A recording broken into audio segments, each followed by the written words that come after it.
అపోస్తల కార్యములు 10వ అధ్యాయం 3వ వచనం. పగలు ఇంచుమించు 3 గంటల వేళ దేవుని దూత అతని వద్దకు వచ్చి కొర్నేలి అని పిలుచుట దర్శనమందు తేటగా అతనికి కనబడెను.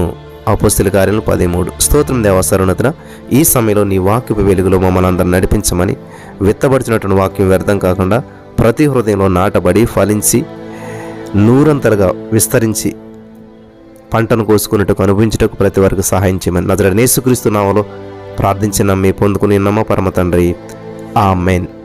ఈ మధ్యాహ్న కాల సమయంలో 3 గంటలకు ఉన్న ప్రాముఖ్యతను ఎంతో క్షుణ్ణంగా, ఎంతో అద్భుతంగా మనం ధ్యానిస్తానికి పరిశుద్ధాత్మ దేవుడు మనకి సహాయం చేస్తూ వచ్చినాడు. హల్లెలూయా. పగలు 3 గంటలకు మధ్యాహ్న సమయాన ఈ కొర్నేలిని దేవుని యొక్క దూత దర్శించటాన్ని బట్టి ఇక్కడ పరిశుద్ధాత్మ దేవుడు పేతురు గారి ద్వారా యేసుక్రీస్తు అందరికీ ప్రభు అని చెప్పి ప్రకటిస్తూ ఉన్నాడు. ఇది చాలా అద్భుతమైనటువంటి విషయం, గమనించాలి. ఈ యొక్క కొర్నేలి గారికి దేవుని దూత కనపడేంత వరకు కూడా సువార్త అన్యులకు ప్రకటించబడలేదు. కేవలం ఎవరైతే యూదులుగా ఉన్నారో, ఎవరైతే దేవుని బిడ్డలుగా ఉన్నారో, ఎవరైతే మరి యేసుక్రీస్తు ప్రభు వారికి ఏర్పాటు చేయబడినట్టు వాళ్ళకి మాత్రమే సువార్త, కొందరికి మాత్రమే. యేసుక్రీస్తు ప్రభు అందరికీ ప్రభు అనేటువంటి మాట సండే స్కూల్ నుంచి మనం బట్టి పడతాం, చదువుతాం, అప్పచెప్తాం. కానీ ఆ మాట ఎప్పుడు పలకబడింది, ఏ సందర్భంలో పలకబడింది అని మీరు చూసినట్లయితే చాలా అద్భుతమైనటువంటి సమయం మాట అది. ఇక్కడ ఇప్పుడు మొట్టమొదటిసారిగా యేసుక్రీస్తు ప్రభు అందరికీ ప్రభు అనేటువంటి మాట మనకి వినపడటానికి కారణం ఏంటంటే ఇదే సందర్భం అన్నమాట. ఇక్కడ పేతురు గారు ప్రకటిస్తున్నాడు అన్నమాట, యేసుక్రీస్తు ప్రభు అందరికీ ప్రభువే, కొందరికి అనుకున్నాను నేను ఇంతవరకు, కాదు కాదు కాదు అని చెప్పి ప్రకటించాడు. ఆ రోజుల్లో మరి శిష్యులు, అపోస్తులు, సున్నతి పొందినటువంటి వారికి మాత్రమే, ఆ ఇజ్రాయేలీలకు మాత్రమే, యూదులలో చెదరిపోయినటువంటి వారికి మాత్రమే సువార్త ప్రకటించేటువంటి వారు, అన్యజనులకు మాత్రం సువార్త అందించేటువంటి వారు కాదు. హల్లెలూయా. ఎంత అద్భుతమైన విషయం అండి. మనం ఎన్నోసార్లు బైబిల్ చదవం కానీ ఈ విషయం మనకు తెలియదు. యేసుక్రీస్తు ప్రభు అందరికీ ప్రభు అనేటువంటి మాట మొట్టమొదటిగా వస్తుంది. అంతవరకు కొందరికే ప్రభు, యేసుక్రీస్తు ప్రభు కొందరికే ప్రభు, కొందరికే. ఈ యూదులు కానీ, లేకపోతే ఈ శిష్యులు కానీ, అపోస్తులు కానీ, సున్నతి పొందినటువంటి వారికి, ఇజ్రాయేలీలకు, యూదులలో చెదరిపోయినటువంటి వారికి మాత్రమే సువార్త ప్రకటించేటువంటి వారు. ఈ సిచ్యువేషన్ జరిగేంత వరకు అపోస్తుల కార్యంలో 10వ అధ్యాయం కొర్నేలికి మరి ఆ యొక్క దేవుని దూత కనపడేంత వరకు అన్యులమైనటువంటి మనలాంటి వారికి, అన్యులకి ఎవరికి సువార్త లేదు, అన్యులకి దేవుడు కాదు అనేటువంటి ఉద్దేశం వాళ్ళంతా కూడా. కేవలం యేసుక్రీస్తు ప్రభువు కొందరికే ప్రభువు, యూదులకే ప్రభువు, ఆయన మరి దేవుని బిడ్డల కొరకు వచ్చాడు తప్ప ఈ అన్యుల కోసం కాదు అనేటువంటి ఆ యొక్క సిస్టమ్ నడుస్తుండేటువంటిది. ఎప్పుడైతే ఈ కొర్నేలికి దేవుని దూత కనిపించాడో, ఓహో యేసుక్రీస్తు ప్రభు అన్యులు కూడా కనిపిస్తాడా, యేసుక్రీస్తు ప్రభు వారు యూదులకు మాత్రమే ప్రభు అనుకున్నాం కానీ, ఇజ్రాయేలుకు మాత్రమే ప్రభు అనుకున్నాం కానీ కాదు, యేసుక్రీస్తు అందరికీ ప్రభు అని చెప్పి అక్కడ పేతురు గారు ప్రకటించడం జరిగింది. అదే మధ్యాహ్న కాల సమయం మరి కొర్నేలి గారికి దేవుని దూత కనపడి చెప్పడం వల్ల. హల్లెలూయా. యేసుక్రీస్తు ప్రభు వారు కూడా 12 మంది శిష్యులను పంపుచు ఏమన్నా తెలిసి వారిని చూసి వారికి ఆజ్ఞాపించింది ఏంటంటే, మత్తయి సువార్త 10వ అధ్యాయం 5-7 వచనాలు మీరు చదువుకున్నట్లయితే, మీరు అన్యజనుల దారిలోనికి వెళ్ళకుడి, సమరయుల ఏ పట్టణంలో నేను ప్రవేశించకుడి, కానీ ఇజ్రాయేలు వంశంలో నశించిన గొర్రెల యొద్దకే వెళ్ళుడి, వెళ్ళుచు పరలోక రాజ్యం సమీపించుచున్నదని చెప్పి ప్రకటించండి. యేసుప్రభువే చెప్పాడు ఈ మాట సొంతంగాను. స్వయంగా యేసుప్రభువే చెప్పాడు, అన్యుల దగ్గరికి వెళ్ళొద్దు, సమరయుల దగ్గరికి వెళ్ళొద్దు, అసలు ఎవరి దగ్గరికి వెళ్ళొద్దు, మీరు కేవలం ఎవరి దగ్గరికి వెళ్ళాలంటండి, ఇజ్రాయేలు వంశంలో నశించిన గొర్రెల దగ్గరికి మాత్రమే వెళ్ళండి, అన్యులకు చెప్పొద్దు, సమరయులకు చెప్పొద్దు అని చెప్పి చెప్తాడు. యేసుక్రీస్తు ప్రభు దగ్గర కూడా ఒక స్త్రీ వచ్చి, అయ్యా నా బిడ్డ అనారోగ్యంతో బాధపడుతుందో స్వస్థపరచంటే, లేదమ్మా నేను అన్యజనులకు కాదు సువార్త ప్రకటించ, ఇజ్రాయేల్ ప్రజలకు సువార్త ప్రకటించడానికి వచ్చానని చెప్పి దేవుడు చెప్పినప్పుడు ఆమె కూడా అక్కడ దేవునితో పోరాడి గెలుస్తుంది. అక్కడ ఆమె మాటలకి దేవుడు మరి అద్భుతం చేస్తాడు. పిల్లలు గమనించాలి, ఇక్కడ యేసు ప్రభువు చెప్పిందే పరలోక రాజ్యం సమీపించున్నదని చెప్పి ప్రకటించండి, పరలోక రాజ్యం గురించి అని చెప్పి ఇజ్రాయేల్ వంశంలో నశించిన గొర్రెలకే ప్రకటించని చెప్పినటువంటి యేసు ప్రభువు వారే శిష్యులు పాటించారు. యేసు ప్రభువు చెప్పిందే శిష్యులు పాటించారు. అయితే ప్రభు సమరయులతో, సుంకరులతో, అన్యులతో సహవాసం చేస్తూ పాపాత్ముల యొద్దకు వెళుతూ వచ్చాడు. ఇది గమనించాలి. ఇది చాలా ప్రాముఖ్యమైనటువంటి విషయం నా ప్రియమైనటువంటి సహోదరి స్నేహితులారా. ఈ కొర్నేలిని ప్రభుదూత మరి ప్రభువారు దూత ద్వారా దర్శించాడు. అప్పుడు పగలు ఇంచుమించు 3 గంటల సమయం. హల్లెలూయా. సమయాన్ని ఎందుకు ఫోకస్ చేస్తున్నాను, జాగ్రత్తగా ఉండాలి. పగలు 3 గంటల సమయం. ఇప్పుడు మనం ఎంత అయింది సమయం? కరెక్ట్గా పగలు 3 గంటలైంది. మధ్యాహ్నం 3 గంటల సమయంలో మనం ఈ యొక్క దేవుని యొక్క వాక్యాన్ని మనం ధ్యానం చేస్తూ ఉన్నాం. హల్లెలూయా. దేవునికి స్తోత్రం కలుగును గాక. ఇది చాలా అద్భుతమైనటువంటి విషయంగా మనం గమనించాలి. కొర్నేలిని ప్రభువారు దూత ద్వారా దర్శించినటువంటి సమయం పగలు 3 గంటలకు. కొర్నేలు అనేటువంటి ఒక అన్యుడు దేవుడు మరి దర్శించాడు. అన్యుడు, రోమీయుడు, ఇటలీ పటాలానికి అతను శతాధిపతి, భక్తిపరుడు, ప్రార్థనాపరుడు, బహు దాన ధర్మాలు చేసినటువంటి వ్యక్తి. అతను నీతిమంతుడు, దేవునికి భయపడేటువంటి వాడు, యూదులందరి వలన కూడా మంచి పేరు పొందినటువంటి వాడు. అంతేకాకుండా కుటుంబం వారందరితో కూడా భయభక్తులు కలిగినటువంటి వాడు అని చెప్పి పరిశుద్ధ గ్రంథం సెలవిస్తుంది. ఎన్ని క్వాలిటీస్ ఉన్నాయి చూసారా కొర్నేలులో. హల్లెలూయా. కొర్నేలులో ఎన్ని క్వాలిటీస్ ఉన్నాయి. కానీ అన్యుడైన, యూదుడు కాదు, రోమీయుడు. ఇన్ని క్వాలిటీస్ ఉన్నప్పటికీ కూడా మరి అద్భుతమైనటువంటి ఫలితాలు పొందినటువంటి వాడిగా చూస్తూ ఉన్నాం. కానీ దేవుడు అతని యొక్క భక్తిని మెచ్చుకున్నాడు. హల్లెలూయా. ఒక అన్యునిలో ఉన్నటువంటి ఇన్ని మంచి గుణాలు ఉన్నాయంటే చాలా ఆశ్చర్యకరమైన విషయం. ఒక అన్యుడిలో దేవుడు అంటే తెలియని మరి దేవుడు యేసుక్రీస్తు ప్రభువారు ఆ యొక్క యూదుడు కాదు, ఆయన ఇజ్రాయేలీయుడు కాదు, అయినప్పటికీ కూడా ఆయనలో ఎన్ని గొప్ప గుణాలు ఉన్నాయి చూసారా. మనం ఆశ్చర్యపోవలసిన విషయం. కాబట్టి అటువంటి అన్యుణ్ణి దేవుడు దర్శించాడంటే సామాన్యమైన విషయం కానే కాదు. అది అతను నిజంగా తన కుటుంబంతో కలిసి యేసుక్రీస్తు ప్రభువారిని బహుగా ప్రేమించేటువంటి వాడని చెప్పి మనం తెలుసుకొనవచ్చు ఈ విషయాన్ని బట్టి. కొర్నేలి మరి భక్తి ధర్మ కార్యాలు, ప్రార్థన జీవితము వ్యర్థము కాలేదు. అందుకనే చెప్తాడు దేవుడు, ప్రభునందు మీ ప్రయాసము వ్యర్థము కాదు. నువ్వు అన్యుడు అయినా కూడా ధన్యుడుగా అయ్యేటువంటి అవకాశాన్ని ప్రభు నీకు ఇస్తున్నాడు. హల్లెలూయా. అన్యుడే కానీ ధన్యుడు. అతని జీవితంలో, అతని చూపులో, అతని మాటలో, అతని ప్రవర్తనలో, అతను చేసేటువంటి ప్రతి దానిలో కూడా దేవుని మహింపరిచేటువంటి వాడిగా ఉన్నాడు ఇక్కడ కొర్నేలి. హల్లెలూయా. ఎన్ని క్వాలిటీస్ ఉన్నాయి చూస్తారు ఇక్కడ కొర్నేలిలోను. చాలా గొప్ప క్వాలిటీస్ ఉన్నాయన్నమాట. కొర్నేలి అనేటువంటి వాడు ఒక అన్యుడు, రోమీయుడు, ఇటలీ పటాలానికి శతాధిపతి, భక్తిపరుడు, ప్రార్థనాపరుడు, బహు దానధర్మాలు చేసినటువంటి వ్యక్తి, నీతిమంతుడు, దేవునికి భయపడేటువంటి వాడు, అలాగే యూదులందరి వలన కూడా మంచి పేరు పొందినటువంటి వాడు. హల్లెలూయా. కుటుంబం వారందరితో కూడా భయభక్తులు కలిగినటువంటి వాడని చెప్పి పరిశుద్ధ గ్రంథమే మనకు సెలవిస్తూ ఉంది. ప్రియులారా, చాలామంది యేసుక్రీస్తుని విశ్వసించి దేవుని నమ్ముకొని బాప్తిస్మాలు పొంది కూడా క్రైస్తవులు అయినప్పటికీ కూడా భక్తిగా జీవిస్తున్నప్పటికీ కూడా మంచి ప్రార్థనా పరులని చెప్పి అనిపించుకొనిచున్నప్పటికీ కూడా వారి హృదయం నిండా స్వార్థం గూడు కట్టుకుని ఉంటుంది. పక్కోళ్ళంటే, పొరుగు వాళ్ళంటే ప్రేమించేటువంటి గుణం మాత్రం ఏమాత్రం ఉండదు. పక్కోడు బాగుపడితే ఒప్పుకోరు, పక్కోళ్ళ జీవితంలో అద్భుతం జరిగితే ఒప్పుకోరు. వాళ్ళందరికీ జరుగుతుంది, మాకు జరగట్లేదేంటి, వాళ్ళందరి చేతలు మాకు చేరట్లేదేంటి అని దేవుడిని ఏదో అపరాధ భావంతో చూస్తుంటుంటారు చాలామంది. నిజంగా నువ్వు పక్క వాళ్ళు సాక్ష్యం చెప్పినప్పుడు నువ్వు సంతోషించావంటే ఖచ్చితంగా దేవుడు నీ జీవితంలో కార్యం చేస్తాడు. పక్క వాళ్ళ జీవితంలో అప్పులు తీరాయి, పక్క వాళ్ళ జీవితంలో అద్భుతాలు జరిగాయని నువ్వు చూసినప్పుడు నువ్వు సంతోషపడాలి. అందరికీ జరుగుతున్నాయి, మాకే జరగట్లేదు. అందరినీ దేవుడు పట్టించుకుంటున్నాడు, మమ్మల్ని పట్టించుకోవట్లేదు. అందరు అప్పులు తీరుస్తున్నాడు దేవుడు, మా అప్పులు మాత్రం తీర్చట్లేదు. అందరి జీవితాలు బాగు చేస్తున్నాడు దేవుడు, మా జీవితాలు మాత్రం బాగు చేయట్లేదు. ఇటువంటి ఆలోచనలు మీతో ఉన్నట్లయితే ప్రియులరా, పౌలు గారు అంటాడు కదా, బ్రతుకుడి క్రీస్తే చావైతే లాభం అని. ప్రభు కొరకు బ్రతకాలి మీరు, ప్రభు నామ మహిమార్థం జీవించాలి మీరు. హల్లెలూయా. అంటారు చాలామంది, బ్రతుకు మీద ఆశపోయింది బ్రదర్. బ్రతుకు మీద ఆశపోతే ప్రభు మీద ఆశ పెట్టుకోండి. ప్రభు మీద ఆశ పెట్టుకున్నటువంటి వాడు ఎప్పుడు కూడా మోసపోలేదు. ప్రభు కొరకు జీవించండి. యేసయ్యా, నేను నీ కొరకు జీవితాను, నా జీవితంలో ఏమీ లేదు, సమస్తం కోల్పోయాను కాబట్టి నా జీవితం నాకు అనవసరం, నేను నీ కొరకు జీవిస్తాను, నేను నీ కొరకు జీవిస్తాను, నేను నిన్ను మహింపరుస్తాను. Thank you Jesus, thank you Jesus అని దేవుని చెప్పండి, దేవునికి వందనాలు చెప్పండి, దేవుని స్తుతించండి. మీ జీవితం మీకు పనికి రాలేనప్పుడు దేవునికి ఇచ్చేసేయండి. హల్లెలూయా. 5 రొట్టెలు 2 చేపలు చిన్నపిల్లవాడు ఇచ్చాడు. అతను తిండి అతను ఆకలి కూడా తీరకపోవచ్చు, కానీ 15,000 20,000 మంది ఆకలి తీర్చడమే కాకుండా ఆ చిన్న పిల్లవాడి జీవితం అభివృద్ధి చెందింది. ఆ చిన్న పిల్లవాడికి 12 గంపలు ఇల్లుంటాయి నాకు తెలిసి. కాబట్టి నీ జీవితం నీకు ఉపయోగపడతలేదా? దేవుడికి ఇచ్చేసేదండి. మీ సమస్యను పరిష్కరించడం మీ వల్ల కావడం లేదా? దేవుని చేతిలో పెట్టేసేసేయండి. మిమ్మల్ని మీరు సబ్మిట్ అయిపోండి, మోకరించుకోండి, ప్రార్థన చేసుకోండి, స్తుతింత కూర్చోండి, అంతే. ఏం చేయకండి. అద్భుతమైనటువంటి ఫలితాన్ని మీరు చూస్తారు. అంతేగాని ఆత్మహత్యల ప్రయత్నాలు మాత్రం చేసి నరకానికి వెళ్ళిపోద్ది అనవసరంగా. పిల్లలు గమనించాలి. దేవునికి స్తోత్రం కలుగును గాక.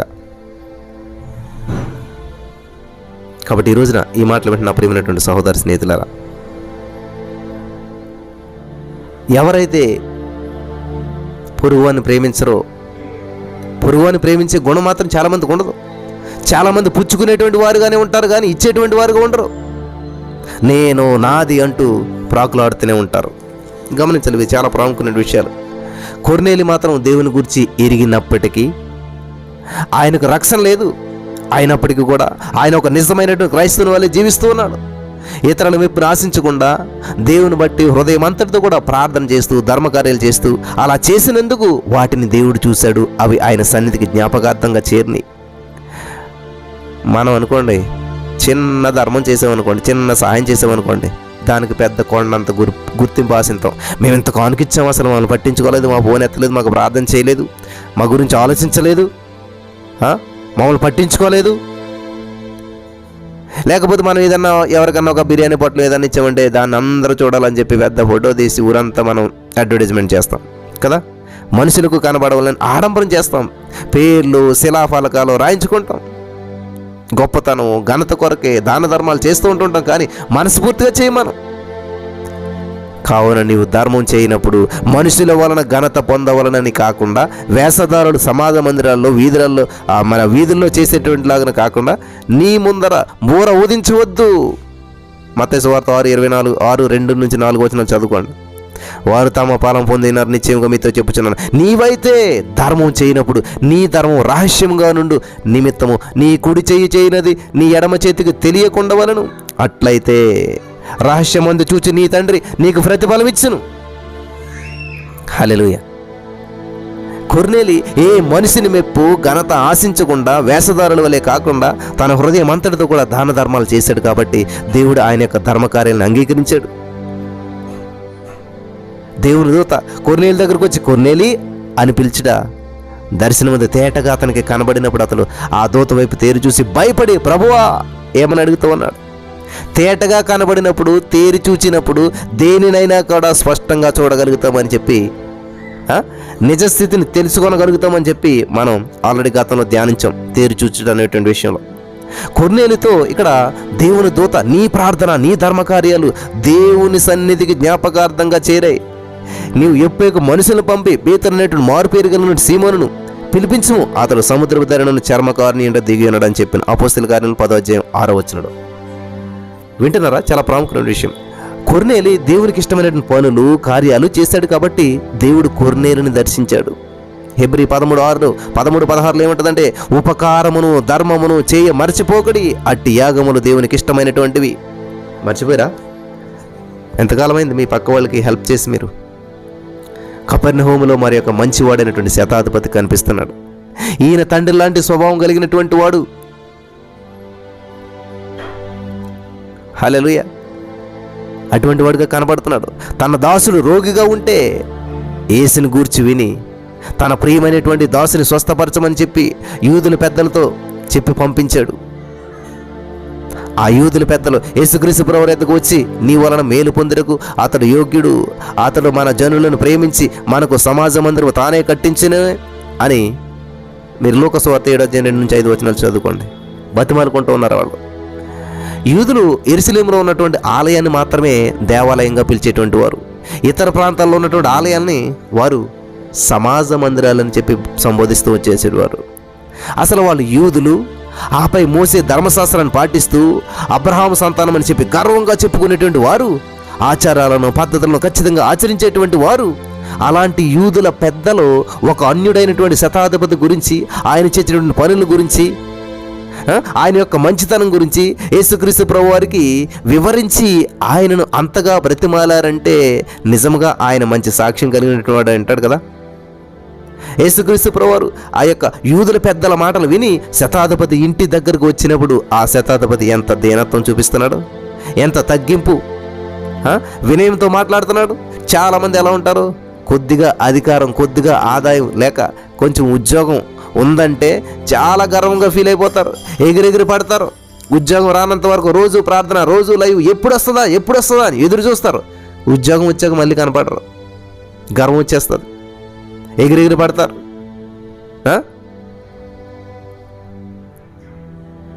పెద్ద ఫోజు కొడుతూ ఇతరులను తక్కువ చేసి మాట్లాడుతుంటారు, ఇంకెవరికి లేనట్లు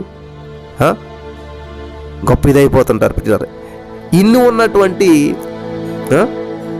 ఇక్కడ కొన్నేళ్ళు చూడండి, అన్నీ ఉన్నాకు అణిగిమణిగి ఉంటుందంట, ఏమీ లేని నాకు మాత్రం ఎగిరెగిరి పడుతుందంట. వింటున్నారు పిల్లరా? అన్నీ ఉన్నాకు అణిగిమణిగి ఉంటుందంట, ఏమీ లేని నాకు ఎగిరెగిరి పడుతుంది.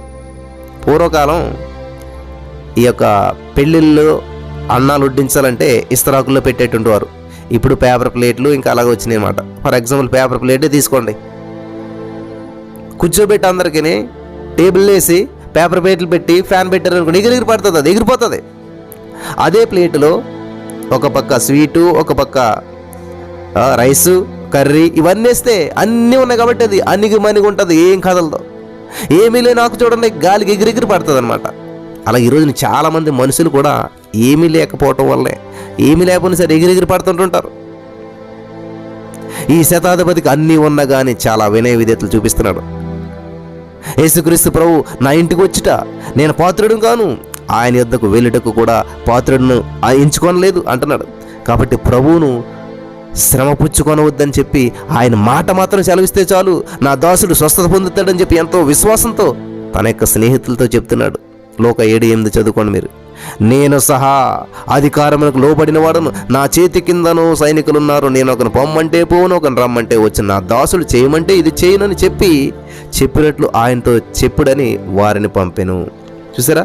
వద్దొద్దు, యేసుని ఇబ్బంది పెట్టొద్దు, రమ్మనొద్దు, ఒక మాట చెప్పమని చాలు, ఆయన మాట చెప్తే జరిగిపోతుంది. హల్లెలూయా. లోకసువార్త 7:9 యేసు ప్రభు ఈ మాటలు విని ఆశ్చర్యపడి తన వెంట వచ్చుచున్న జన సమూహం వైపు తిరిగి, ఇశ్రాయేలులోను నేను ఇంత గొప్ప విశ్వాసం నేను చూడలేదని మీతో చెప్పుచున్నాను. నేను ఈ శతాధిపతి తాను ఉన్నతమైన స్థానంలో ఉన్నప్పటికీ కూడా తన పదవిని, అర్హత ఎంత మాత్రం కూడా ఎంచుకోలేదు. కానీ అతని యొక్క తగ్గింపు, వినయము, విధేయత, విశ్వాసాన్ని బట్టి అతని యొక్క ప్రియమైనటువంటి దాసుడు స్వస్థత పడ్డాడు. ఇలాంటి శతాధిపతులకి అధిపతి మన సైన్యాధిపతి అయినటువంటి యేసుక్రీస్తు ప్రభువారు. మనం తగ్గించుకొని ఆయన యందు విశ్వాసం ఉంచినట్లయితే సర్వ రోగాలు స్వస్థపరచబడతాయి. హల్లెలూయా. దేవుని దూత కొర్నేలిని దర్శించి పేతురు ఉన్నటువంటి చిరునామా స్పష్టంగా తెలియజేశాడు. కొర్నేలి నివసించేటువంటిది కైసరియలో, పేతురు ఉన్నటువంటిది ఎప్పేలో. కైసరియా నుండి ఎప్పేకు సుమారు 30 మైళ్ళు అంటే 48 కిలోమీటర్లు. ఓ ప్రియులారా, వింటున్నారా? 48 కిలోమీటర్స్, 48 కిలోమీటర్లు. యొప్పే అంటే సుందరమైనటువంటిది అని అర్థం. యొప్పే అంటే సుందరమైనటువంటిది అని అర్థం. ఈ యొప్పే పట్టణము మధ్యధరా సముద్ర తీర ప్రాంతంలో ఉంటుంది. ప్రపంచంలో ఉన్నటువంటి పురాతనమైనటువంటి ఓడరేవుల్లో ఒకటిగా పరిగణించబడుతుంది అనమాట. దేవుడు యోనాను నినివేకు వెళ్ళు, దాని దుర్గతి గురించి చెప్పు, దానికి చెడ్డ స్థితి పడుతుందని చెప్పు ప్రకటించమంటే యెహోవా సన్నిధుల నుంచి పారిపోయి యొప్పేకు వచ్చాడంటండి, యొప్పేకు చేరాడంటండి. అక్కడ నుండి తర్షీసుకు పోవటకు ఒక ఓడ ఎక్కి ఆ వాడెక్కినటువంటి ప్రాంతం మరియు పేతురు ఉన్నటువంటి ప్రాంతం ఒక్కటే. యోనా గ్రంథం 1:3 చదివితే మీకు అర్థమవుతుంది. ఇప్పుడు దాన్ని కంపేర్ చేసుకోండి. ఇది చాలా అద్భుతమైనటువంటి విషయం. యొప్పే ఏంటంటే యోనా ఆ యొక్క మరి వెళ్ళమన్నటువంటి ప్రాంతానికి ప్రజలు